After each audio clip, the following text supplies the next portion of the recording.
Bonjour, bonsoir, selon votre position géographique. Moi, c'est Coach Sandra. Je fais cette vidéo aujourd'hui pour vous parler des 5 langages de l'amour.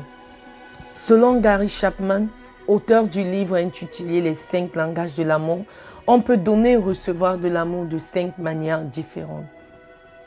La connaissance de ces 5 langages d'amour, notamment les paroles valorisantes, les moments de qualité, les cadeaux, les services rendus et le toucher physique, permet de bâtir des relations saines et épanouies.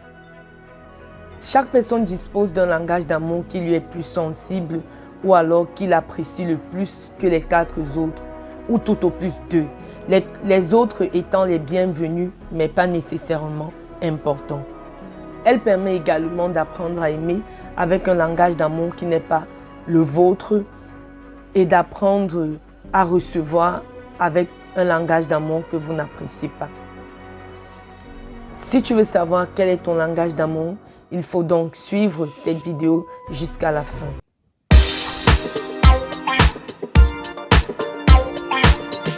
Langage d'amour numéro 1. Les paroles valorisantes. Les paroles valorisantes sont un langage d'amour que certaines personnes apprécient beaucoup. Elles peuvent être des compliments tels que tu es belle ou alors des mots doux tels que je t'aime. Pour des personnes qui apprécient les paroles valorisantes comme leur langage d'amour, leur dire que vous les aimez ou alors leur faire un compliment remplirait éventuellement leur réservoir d'amour. Langage d'amour numéro 2, les services rendus.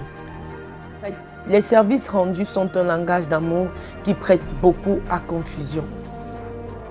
Prenons l'exemple d'un homme qui travaille dur et qui rentre toujours tard le soir.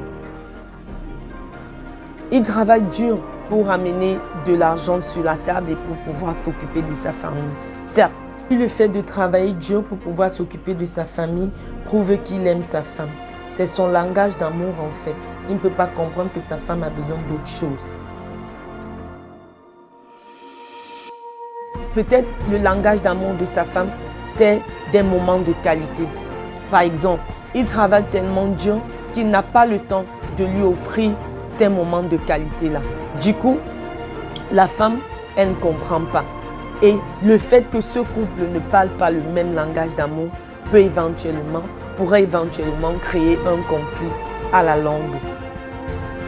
Donc, les services rendus dont je parle ici sont des services tels que faire la vaisselle, par exemple, aider sa femme ou alors son conjoint à faire la vaisselle ou la lessive.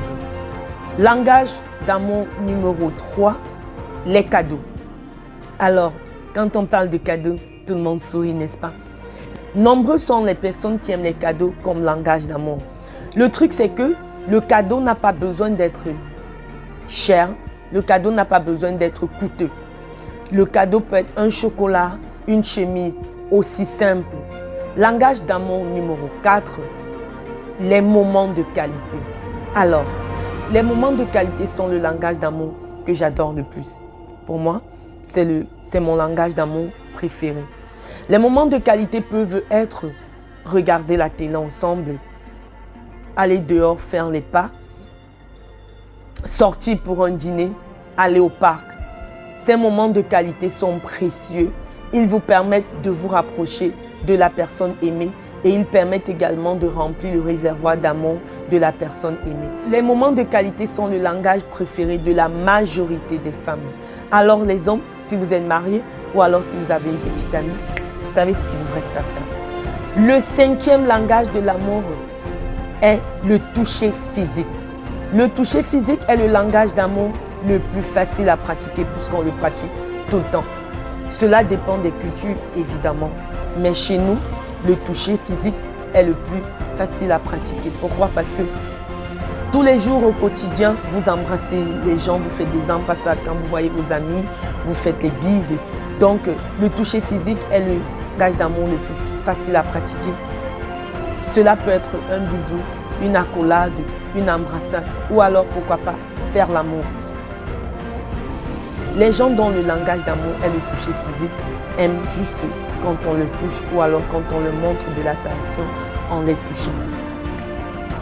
Nous sommes donc arrivés à la fin de cette vidéo.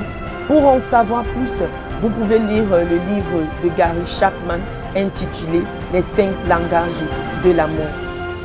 Pour conclure, je dirais que chaque personne dispose d'un langage d'amour qui lui est propre. Et pour mieux t'entendre avec ton partenaire, il est bon de savoir quel est le langage d'amour qu'il préfère. Il est aussi bon qu'il sache quel est le langage d'amour que tu préfères. Comme cela, vous pourrez avoir une relation saine et épanouie. Merci d'avoir écouté ma vidéo et à très bientôt pour une autre vidéo.